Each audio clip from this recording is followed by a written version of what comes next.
team owner after team owner criticizing the president's comments. And just minutes ago at Wembley Stadium in London, here are the Ravens and Jacksonville Jaguars, all taking a knee. That is, for those who have not been keeping track of the taking a knee, usually you have one, maybe two or three players max per team taking a knee during the national anthem. This is something else entirely. We're back with our panel. Nina Turner, would love your response to President Trump talking about this and the response from the NFL. I mean, really, he should use his energy to fight for our sisters and brothers in Puerto Rico who have no power, or the states in Florida where the citizens still need help, and other areas where the hurricanes hit. It is utterly ridiculous for him to pick up this fight. Is he talking about our heritage, as in the heritage of this country that enslaved black folks or took land from Native Americans, or the heritage that still has systemic racism in this country? Which heritage is he talking about? And to pick a fight with NFL players.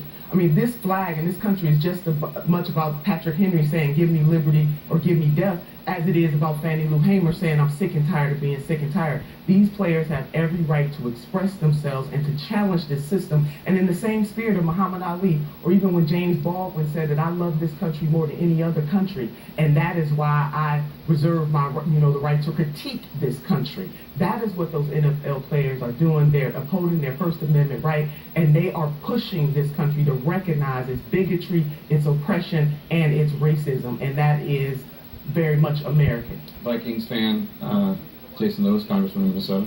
Well, when it comes to oppression, Colin Kaepernick was in the second year of a $126 million contract when he started this. So he's doing pretty well, and NFL players are doing pretty well. But they have a constitutional right to do all of this, absolutely. And owners have a constitutional right to discipline them.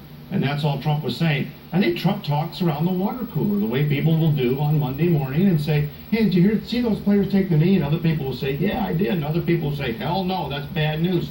That's exactly what Trump taps into all the time. And a lot of people can't figure it out, but he's talking to a lot more people than some of us give him credit for. Well, Congressman, owners have a right to chastise black men predominantly who decide to uphold, to utilize the First Amendment right. I mean, do you understand? But do you understand how that sounds? No, the Constitution applies to the power of government. Congress shall make no law. Let me finish. Look, employers cannot rescind your speech. Or I shouldn't say employers can. The government cannot rescind your speech. You don't have a right of free speech at your place of employment to stand up and say, I think I'm going to recite the Gettysburg Address tomorrow. Your employer can say, no, you can't. I didn't see this outrage when Tom Brady decided that he was not going to go visit the White House. Is it only outrage when black men decide to assert their belief in this country about bigotry and racism? Nobody's saying that. Let me bring in Jen Psaki.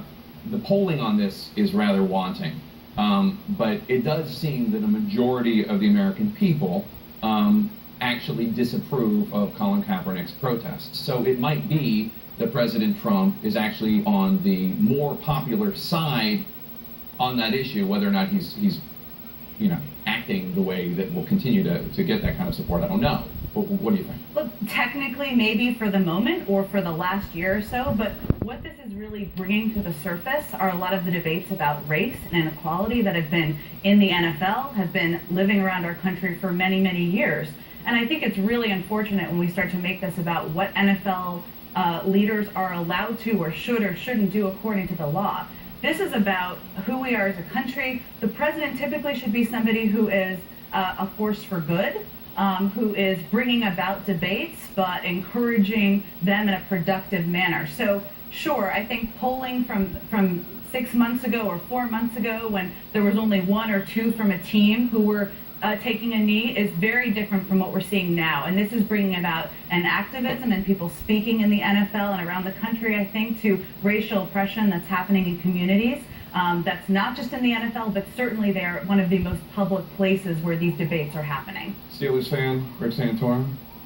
I wish the president had spent more time talking about healthcare, but you've been talking about the success that they've had in dealing with the hurricanes and the tremendous job that Governor Abbott and Governor Scott have done. I mean, there's the President of the United States can be a water cooler guy. He can go and talk about whatever he wants to talk about, but he's taken his eye off the ball of the things that he can actually impact and make positive change. And we're this close. I think we're 1 or 2 votes away from passing a repeal and replacement of Obamacare. And if I was the president of the United States, I'd be spending all my time and energy, publicly and privately, trying to get this pledge that he made to the American public and not get diverted into conversations that actually make it harder for you to accomplish your goals. And the thing is, it's interesting about this is when he picks his fight. Politics. I have a feeling you're right. Santorum stayed the fuck away from that shit. Drive people to Kaepernick's side. We saw it this morning when they weren't even there. I mean, I don't. It's possible that a majority of the country will side with him, but he's probably going to beef up the support. I think you're a Browns fan, but I'm not sure. Oh yeah, Cleveland Browns, but Cleveland Cavaliers. Speaking of LeBron James, you were talking about the racial component of this. You don't think it's an accident that he's talking about not predominantly African American players? Look at his audience. It's no accident. In Alabama, he doesn't do anything by accident. He's very strategic about this, and this kind of grew up.